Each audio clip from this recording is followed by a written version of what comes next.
Salah satu makanan khas kota Salatiga, Jawa Tengah adalah enting-enting gepuk. Nah, enting-enting gepuk ini terbuat dari kacang tanah dan gula yang diolah dengan cara digepuk. Bagaimana proses pembuatan enting-enting gepuk? Dan berikut liputan koresponden CNN Indonesia Roby Sofwan Amin bersama dengan foto jurnalis Probo Kusartoyo dalam segmen Sehari Menjadi.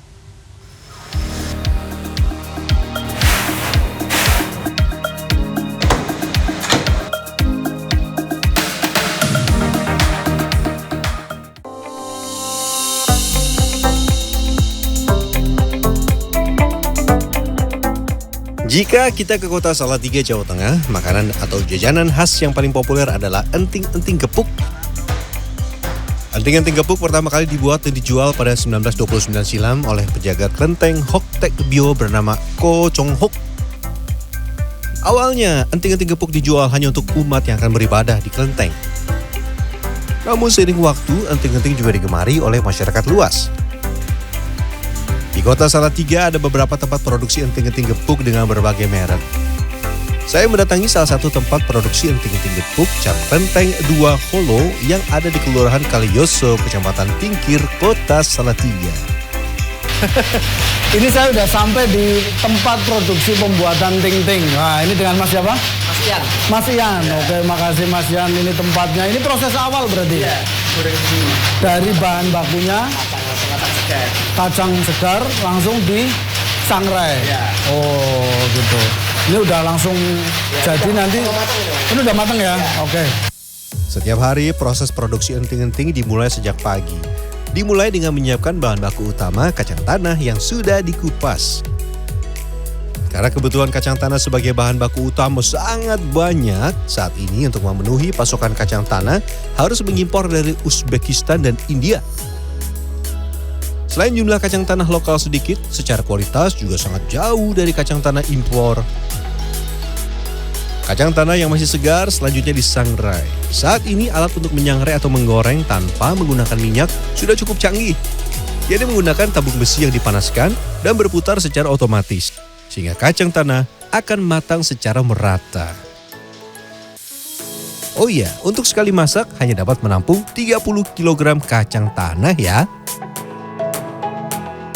Proses masak kacangnya ini butuh berapa lama? Ya sampai secukupnya, sampai nggak terlalu gosong aja, penting terlihat matang ini. Oh, kering. Oh, sampai kering ya? Iya. 30 menit ada sampai? Kurang sedikit kayaknya. Oh, Ya, 30 menit. Sekitar 30 menit ya. Jadi proses sangrai ini kurang lebih dibutuhkan waktu 30 menit. Sampai akhirnya jadi seperti ini. Ini masih panas itu kalau itu.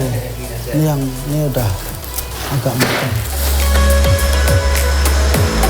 Kacang yang sudah matang selanjutnya dipecah menggunakan mesin seperti ini menjadi dua jenis. Ini kacangnya itu dibagi menjadi dua. Yang pertama dibikin kasar seperti ini untuk bagian luar yang nanti digepuk. Sementara untuk yang bagian dalamnya itu yang halus. Ada hal yang harus diperhatikan saat mengolah kacang agar enting-enting gepuk nantinya memiliki rasa yang enak. Pertama, kulit ari kacang dibersihkan lalu dibuang. Selain itu, bagian tunas kacang atau mata kacang juga harus dipisahkan. Jadi ini kuncian nih. Apa namanya? Iya, sortiran. Jadi yang seperti ini. Ini mata kacang nggak pakai. Ini mata kacangnya nih. Mata kacangnya itu nggak dipakai karena secara rasa itu nggak enak. Kurang enak. Jadi cuma diambil ini apa kacangnya. Mata kacang itu berarti yang di ini kayaknya ya. Iya. Yang di ujungnya ini ya. Setelah selesai menyiapkan kacang tanah, selanjutnya merebus gula pasir. Dalam sehari, rumah produksi ini memasak sebanyak 7 kali. Sekali memasak, satu wajan besar dengan gula pasir sebanyak 12 kg. 5. Berapa? 6, 7, 8. Coba sini Pak. Coba Pak. 9. Udah. Oh 9. Nah ini gula pasir ya. Gula pasir ini dimasak seperti ini. Ini dikasih Apa ini Pak? Wah, ada bahannya apa ini? Hah? Gulotus. Kayak apa? Enggak cepat keras. Oh, ini ada. Kalau enggak kayak itu cepat keras. Oh, cepat keras ya gulanya ya. Jadi ini ada untuk melunakkan. Terus nanti ini jadinya seperti ini nih. Nah, ini udah matang. Ini berapa lama sih Pak tadi rebusnya Pak? Setengah jam ya? Tinggal kompornya kalau dibesarkan ya. Lebih cepat. Ini setengah jam udah jadi seperti ini ya. Terus kasih kacang. Berapa takaran kacangnya berapa? 3 4 5. Oh, kacangnya 5 ini. 5 ukurannya 5 ini. Ya nanti kalau kurang tambahin lagi. Oh, kalau kurang tambah. Campur dulu gitu. Wah, prosesnya memang harus cepat karena berkejaran dengan waktu. Jika dibiarkan terlalu lama dan dingin akan mengeras. Selain beresiko karena proses mencampur kacang dengan gula, kondisi gula sangat panas, maka harus dilakukan oleh orang yang sudah terbiasa alias ahli ya.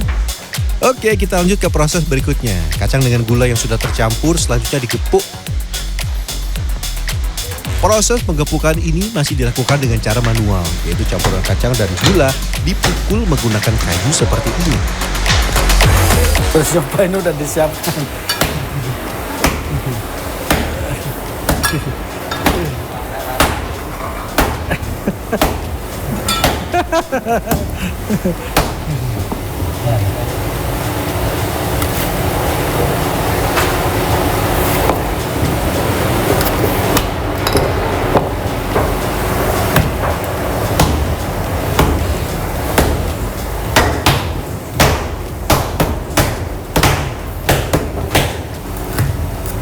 Ini gepuk itu tujuannya apa sih Pak? Biar apa? Hancur. Biar hancur ya. Jadi ini lumayan berat ya, ini nggak ringan ini. Makanya butuh tenaga. Ini tujuannya biar ini tuh hancur ya, atau lebih menyatu. Tahap selanjutnya adalah mencetak. Proses pencetakan enting-enting gepuk juga masih dilakukan secara manual. Kacang dan gula yang sudah digepuk selanjutnya dipipihkan seperti ini menggunakan botol. Ini untuk bagian luarnya. Setelah pipih, selanjutnya kacang yang digiling halus kemudian ditempatkan di bagian dalam dibungkus dengan gula kacang yang sudah digepuk dan dipipihkan.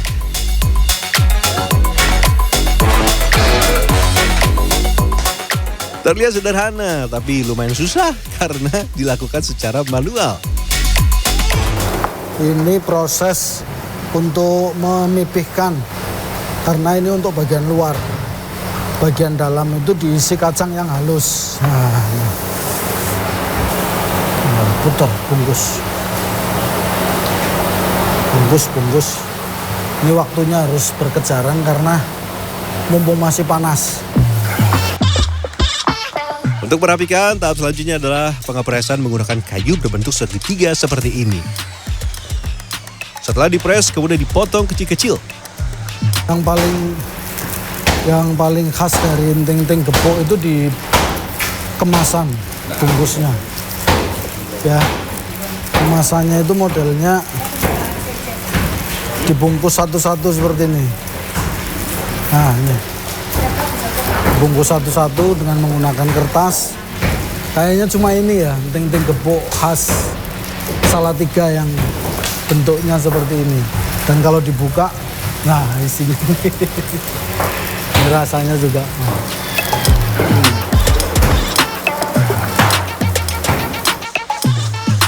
Untuk proses awal sampai pengemasan, rumah produksi ini mempekerjakan 20 orang pegawai. Dalam sehari, rumah produksi dapat menghasilkan 30 dus enting-enting gepuk. Sementara kalau permintaan sedang tinggi dan pegawai harus lembur, biasanya mencapai 40 dus per hari.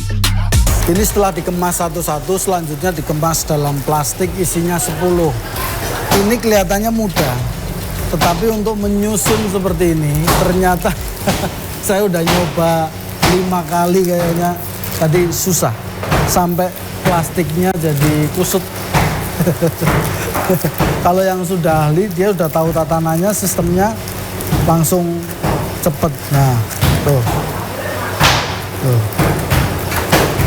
Nah, tuh posisinya udah paham. Tapi kalau yang belum biasa seperti saya, aduh, susah. Julian Krisnadi merupakan generasi ketiga yang meneruskan usaha kakek buyut dan masih mempertahankan penggunaan bahan dan proses pembuatan warisan sang kakek buyut.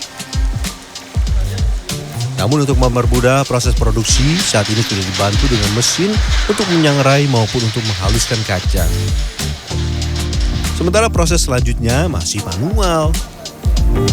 Kacang, gula, pewangi itu, frambos itu, sama itu aja sih, sama air. Sangat sederhana Pak. Sederhana. Tapi prosesnya cukup ini. Cukup rumit. Kalau nggak tahu ya nggak jadi pasti. Harga satu pak genting-genting gepuk berisi 10 bungkus saat ini sekitar Rp9.000. Sementara untuk kemasan 5 pak dijual di pasaran sekitar Rp50.000. Tidak hanya untuk memenuhi penjualan di kota Salatiga, saat ini rumah produksi enting-enting gepuk juga banyak untuk memenuhi pesanan dari luar kota dan luar Jawa. Awalnya Ku Chong Hok pada tahun 1929 membuat sebuah jajanan kacang manis untuk bekal para jamaat yang mau beribadah. Tetapi kemudian dipermudah atau diolah menjadilah enting-enting gepuk ini. Dan enting-enting gepuk sampai dengan hari ini menjadi makanan jajanan legend dari Salatiga.